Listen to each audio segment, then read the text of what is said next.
বুড়িগঙ্গা, শীতলক্ষ্যা, তুরাগ, বালু এই ৪ নদী ঘিরে রেখেছে রাজধানী ঢাকাকে।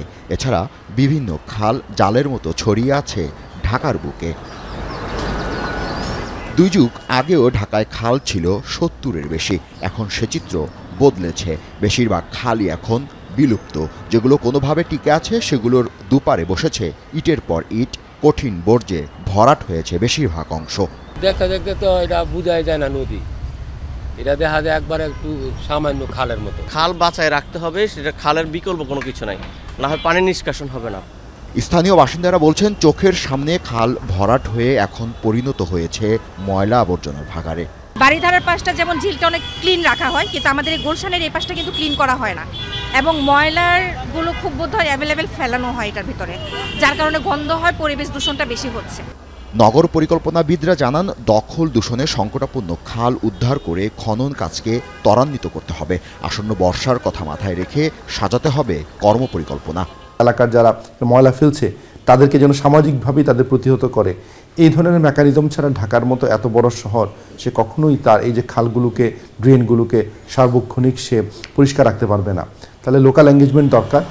আর এই ব্যাপারে ঢাকা দক্ষিণ সিটি কর্পোরেশনের প্রধান বর্জ্য ব্যবস্থাপনা কর্মকর্তার কাছে প্রশ্ন ছিল, খাল উদ্ধারে কোন ছকে আগাবে তারা, ভাবনায় কোন কাজটুকু আগে ঠাঁই পাচ্ছে। ৩ থেকে ৪ ফিট পর্যন্ত, কিছু কিছু ক্ষেত্রে ৫ ফিট পর্যন্ত পলি জমে গেছে। এই ৩ থেকে ৪ ফিট পলিটা আমরা অপসারণ করব। অপসারণের পরে আমরা আরও ৩ ফিট থেকে ৪ ফিট পর্যন্ত আমরা খালের তলদেশ খনন করব। খনন করার পরে আমাদের সাইডে হলো রিটেনিং ওয়াল হবে। রিটেনিং ওয়াল পরে আপনার সাইডগুলি মাটি দিয়ে ভরাট করার পরে আমাদের ওখানে হবে আপনার ওয়াকওয়ে। ফেব্রুয়ারির শুরুতে গণমাধ্যমে বিষয়টি আরও স্পষ্ট করেন পরিবেশ উপদেষ্টা। বলেন, আসছে বর্ষা মৌসুমে জলাবদ্ধতা নিরসনে যে সকল উদ্যোগ রয়েছে সরকারের, তার মধ্যে বেশি প্রাধান্য পাবে খাল খনন, বর্জ্য অপসারণ কর্মসূচি। পরিবেশ উপদেষ্টা জানান, খালগুলোর ব্যাপারে নগরবাসীকে সিদ্ধান্ত নিতে হবে। এই বর্ষার আগে আপাতত তো 6টা, আশা করি এই মাসে আমরা আরও 4টার কাজ হাতে দেব, এবং এই বর্ষার আগেই বাকি 9টার কাজও আমরা শুরু করে দিতে পারবো। অন্তত যাতে পানির প্রবাহ খালগুলোতে আনতে পারি, সেটাই আমাদের প্রাথমিক টার্গেট। এবং এই কর্মসূচিটাকে কেন্দ্র করে আমরা এই 19টা খাল কেন্দ্রিক একটা হয়তো মাস্টার প্ল্যান করে ফেলবো।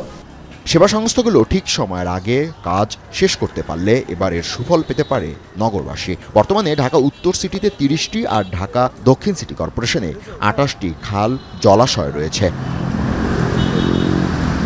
ধোলাইখাল, লোহার পুল, কাঠের পুল ইত্যাদি নামগুলো মনে করিয়ে দেয় কোনো এক মৃত খালের স্মৃতিকে। এই নগরী নানা কারণে সেই খালগুলোকে গিলে খেয়েছে। বিশ্লেষকরা বলছেন, জলের এই প্রবাহ চিরকাল মানুষের সুখ দুঃখের সাক্ষী। নদী, নালা, খাল মানব সভ্যতার দিশারি, তাই এদের কাছে আমাদের ঋণ রয়েছে। সেই ঋণ পরিশোধ বা এই নগরকে আরও বাসযোগ্য করে তোলার জন্য হলেও বেঁচে যাওয়া খালগুলোকে এখন রক্ষা করতে হবে। জাবেদ আবদুল্লাহ, এখন, ঢাকা।